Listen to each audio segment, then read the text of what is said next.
Hey, National Animal Rights March 2023. Hello, Earthlings. I hope you are having a great day.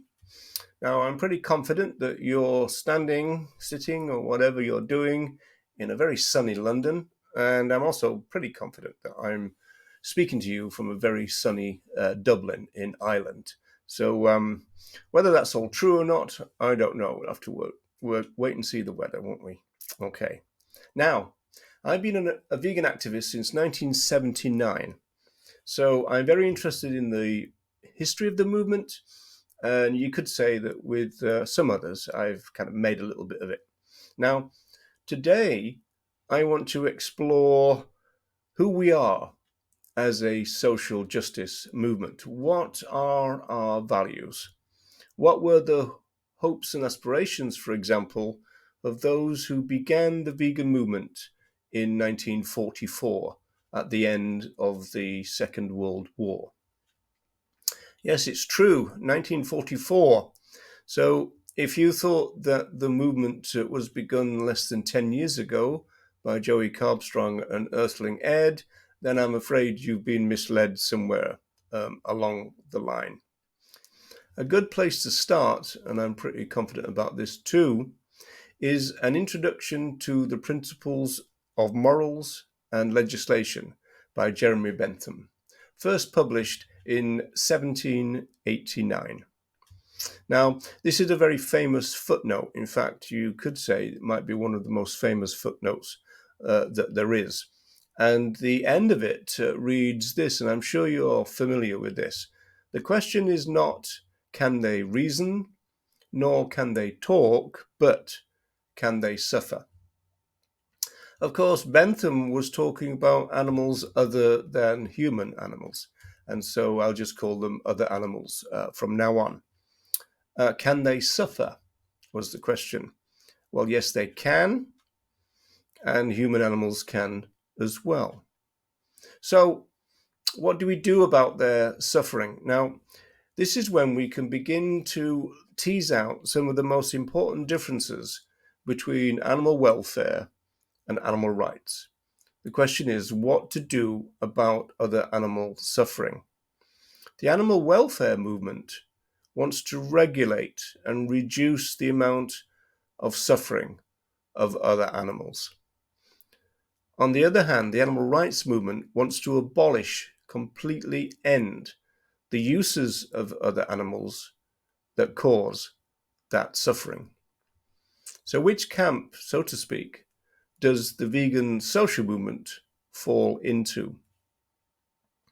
Well, an early indication of that came in 1945, when Donald Watson, who is the best known of the co-founders of our movement, said that veganism is about opposing the exploitation of sentient life, opposing the exploitation of those who can suffer. Leslie Cross, another of our pioneers, was rather blunt about this question in the 1950s.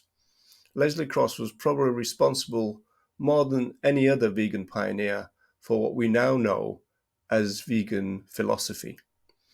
And so Cross said that veganism is not about welfare as much as it is about liberation. That we're not welfarist, we're liberators. It was not looking for the welfare of other animals, the vegan movement. It's looking for the freedom of other animals. That's what vegans are all about, bringing about freedom. In 1951, Leslie Cross wrote, "The aim is not to make the present relationship between human and animal more tolerable, but to abolish it and replace it by something more worthy." By the time we get into the 1960s, 1964, Eva Batt, another pioneer, said that veganism is about a way of living which avoids exploitation, the exploitation of other animals, of humans, and even of the soil. And providing something of a summary, in the 1990s, Kath Clemens said that veganism is about having a consistent approach to human rights and animal rights, ecology, and world food problems. Going back to Donald Watson, he often argued that veganism was the greatest cause on earth. It's the only one, for example, that can save humanity, he said. And in 1992, at an international vegan festival, Kathleen Janaway, yet another one of our founders, said that veganism was such a big idea that it could and would end human and other animal exploitation, it would end poverty, and also war. So sociologist Matthew Cole, writing in 2014, in a chapter entitled The Greatest Cause on Earth, said that right from the beginning, veganism had interconnected goals. The non-exploitation of other animals, of course, an emancipated vegan self, as he put it, and a compassionate human society. For Cole, then, veganism is about the transformation of human beings and the transformation of human society. So, according to those people who founded our movement, vegans are liberators, not welfarists. And Leslie Cross, although not extensively, did talk about the rights of other animals as well. So, if we move forward to now and the 21st century, how are we doing? How is the vegan movement doing in the present time? Well, Donald Watson was once asked to assess the progress of humanity. How would he mark it, as it were? And he said that we could do better. So if we had to mark the modern day vegan movement and the modern day animal movement, likewise, could do better would be an appropriate thing to say. We could and we should do much better than we're doing right now. The language of social movements is a good indicator of its values. The language of a movement is incredibly important. Social movements are claims makers. We make claims in society about the things that are important to us, about the things that we want to do and things that we want to change, etc. The things that we say, our language carries our values, it articulates our aims and aspirations. Now, the current dominant word in the vegan movement is cruelty, followed closely by words such as abuse and ideas such as have mercy. So, judging by the language we use presently, the vegan movement wants to reduce the cruelty and abuse of other animals rather than liberate other animals by ending their exploitation. So meme after meme after meme after meme, we see the same welfare slogan: don't be cruel, don't abuse. Now, this is the language of the humane movement, people. In Britain, this is precisely the language of the RSPCA, the prevention of cruelty to other animals. But the RSPCA is, of course, not a vegan group. The RSPCA are not animal liberators. The RSPCA was set up, its very purpose is to regulate and not abolish animal use.